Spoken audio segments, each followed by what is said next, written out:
Mindy Green is here to talk about what to wear for both in-person and virtual interviews. Hey, Mindy, it's good to see you. Yes, good morning. Thank you for having me. Okay, so we are in this new world now where there is often in-person and virtual, some combination of the both. Right. How can folks present themselves to make that great first impression? Well, you definitely need to take an inventory of your closet because some of us have not interviewed in years, and maybe you can't fit some of those things you thought you had. So go into the closet, what still fits, what doesn't fit, and try to start thinking about, okay, how do I make the best of the situation if you don't have a lot of money to invest? So where can folks get some of those affordable outfits, and how can they mix it up a bit? Because we are gone. We have moved beyond the day of one interview. Right. I have heard some folks who've had maybe a 6, 8, yes, it's 10 insane. different I say that. interviews. It's insane. With people. It is. And so you can go to those places like Marshall's, TJ Maxx. I also like K&G for men's suits. Nordstrom Rack, I think, is a great place. Yeah.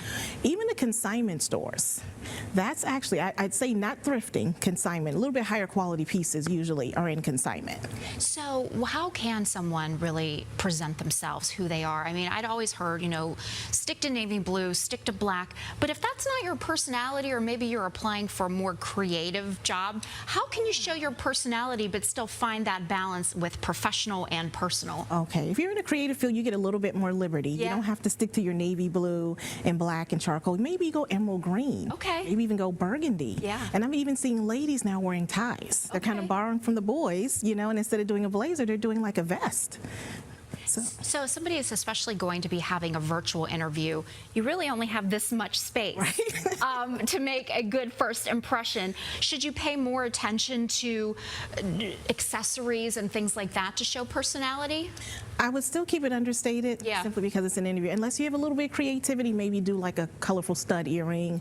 But I also recommend, honestly, to get fully dressed, because you want to get in that right headspace of, I'm here to work, I'm here to take this interview. And if you have your pajamas on the bottom, you may not be 100% in the game. So get fully dressed, and then maybe even your face, a little bit of powder. I say a little bit of cheek color.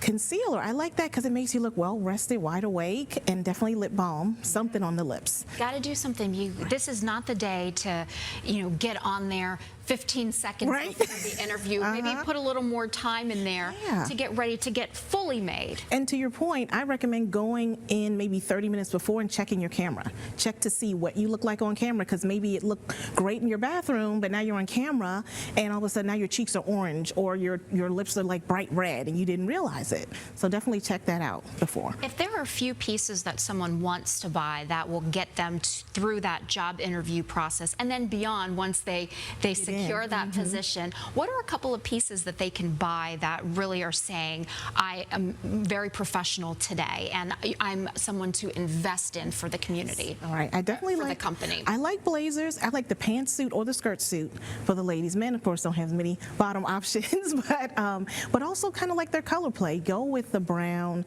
and navy and charcoal, because you can kind of mix and match those for the guys. Black you can do too, but that tends to be, I feel like it's more formal, because you always see men in tuxedos. So black tie. Right. And so I think for springtime, try to brighten up a little bit for the interview. So what do you tell folks too about, you know, their color palette? How do they know if they're more of a pink person or an orange person, or a combination of the two? I kind of look at the jewelry. Like if you look better in like gold jewelry, you can lean warmer palette. If you look better in silver, then you can go with the cooler palette. That's what I would say. So if you like silver, then you can go with the pink, or maybe you can go with the blue. If you're more gold, then maybe it's more red or more orangey, yellow even. Yeah. So there is some power in knowing your colors and doing a little bit of research and knowing what looks good on you so that you can put your best face forward. Oh yeah, and usually people's moms are the one that will tell you.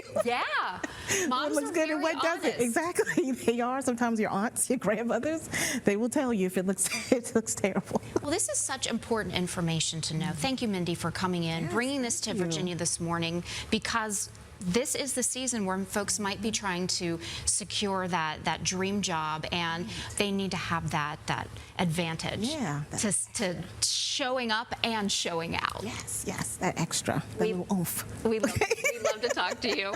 For more information on the services that Mindy provides, just visit us online by early this afternoon, virginiathismorning.com.